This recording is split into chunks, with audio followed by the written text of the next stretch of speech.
keep explaining yourself, and it's making you weaker. Most people won't say this out loud, but the more you explain yourself, the less people respect you. Not because your explanation is wrong, because the act of explaining signals something. And people feel that instantly. You think you're being clear. They read it as uncertainty. You think you're helping them understand. They experience it as hesitation. And the more you talk, the more your position weakens. What you think you're doing. You think you're clarifying. You think you're making sure nothing gets misunderstood. You think you're being responsible. You want things to be accurate. You want people to see your intent. You want to remove confusion. So you explain. Then you add more detail. Then you add context. Then you add reasoning. Then you repeat it in a different way. Not because you're unsure, but because you want it to land. What's actually happening? The moment you go beyond what's necessary, the dynamic shifts. You move from, "This is my decision," to, "Let me make sure you're okay with it." And people feel that. They don't analyze it. They don't break it down logically. They just feel the shift. Explanation is anxiety in motion. You're not explaining because it's required. You're explaining because silence feels uncomfortable. Because not knowing how they'll react feels uncomfortable. Because not being understood feels uncomfortable. So you fill the space, you keep talking, you keep adjusting, you keep trying to make it land perfectly. And that changes your position. The more you try to perfect your explanation, the more it looks like you're unsure of it. Even if you're not, even if your decision is clear internally, externally it doesn't feel that way. Because confident positions don't chase agreement. They state and stop. You don't realize when you've said enough. There's a moment, and you felt it before. You've already made your point. You've already explained clearly, but something in you keeps going. You add one more sentence, then another, then you try to soften it, then you try to make it more understandable, and in that moment, you cross the line. You start negotiating your own position. Not directly, not intentionally. But that's what happens, because now it's no longer, "This is what I'm doing." It becomes, "Does this make sense to you? Is this okay with you? Do you understand why?" And now your position is open. The moment you open it, people step in. Some people won't question you, but many will.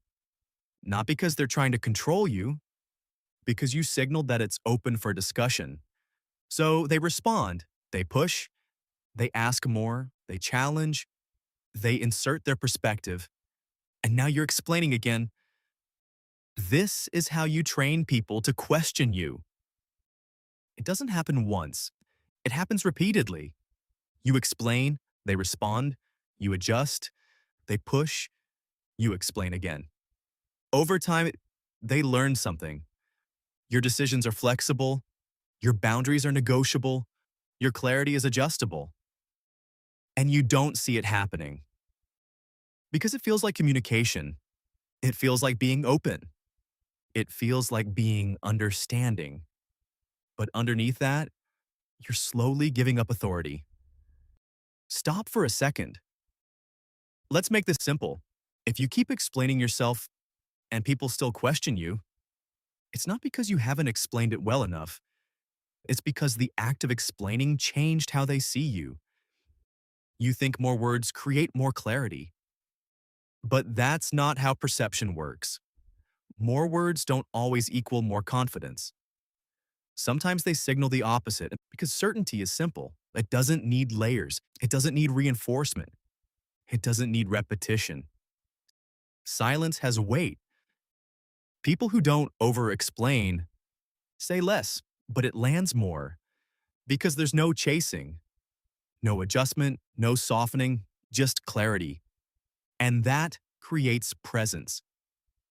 Explanation reduces that weight. Every extra sentence dilutes your position. Every added justification makes it feel less solid. Every attempt to make it perfect makes it feel less certain. This shows up everywhere: at work, in relationships, with friends, with family.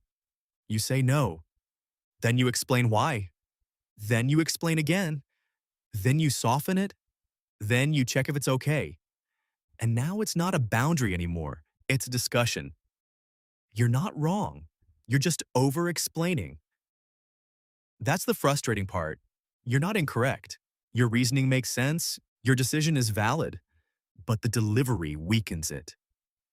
You're trying to control perception. You want them to understand. You want them to agree. You want them to see you the right ways, so you keep explaining, hoping that one more sentence will fix it, but perception doesn't work like that. People respond to energy, not just words. They feel hesitation. They feel adjustment. They feel when you're trying to convince, and that changes how they respond. The more you try to convince, the less convincing it feels. Because conviction doesn't chase, it doesn't push, it doesn't over-deliver, it just exists. You felt the difference before. Think about someone who is clear. They don't over-explain. They don't justify everything. They don't check if you agree. They say it once and leave it. That feels different. Because it is. You already know this. You've been in that moment where you're still talking and something in you knows, I've already said enough. But you keep going. That's the exact moment this is about. Why you keep doing it. It's not random. It's not personality. It's discomfort. Discomfort with silence. Discomfort with misunderstanding. Discomfort with being judged. Discomfort with not being liked. So you compensate with explanation. Explanation becomes a tool for regulation. You talk to feel better. You explain to reduce tension. You clarify to calm the situation. But in doing that, you change your position. And it becomes a pattern. You don't notice it once, but over time, it becomes automatic. You speak, then you add, then you adjust. Then you soften, then you explain again. This is where you lose control of the interaction. Not because they took it, because you handed it over, gradually, through over-explanation. The shift is not about saying less. It's about stopping at enough. There's a difference. You don't need to be silent. You need to be complete. Complete is different from extended. Complete means your point is clear. Extended means you're trying to make it feel safer. That's where the problem starts. You don't need to remove all discomfort. That's the real shift. Not everyone needs to fully understand. Not everyone needs to agree. Not every reaction needs to be managed. Let the response exist without fixing it. This is the hard part. You say something, they react. You feel the urge to explain, to adjust, to soften, but instead, you stop. You let it sit. This is where your position strengthens. Not through more words, through restraint, through clarity, through consistency. You don't need to prove your decision. You need to hold it without adding to it, without defending it repeatedly, without negotiating it emotionally. Final shift. You don't lose power because you're wrong. You lose power because you keep trying to prove you're right. And the more you try to prove it, the less it looks like you believe it. Closing. You don't need to explain yourself to be understood. You need to trust yourself enough not to. Because the more you try to secure agreement, the more you signal uncertainty. And people respond to that immediately. Say what you mean. Say it once and let it stand. Thank you for watching. This is MindStickz.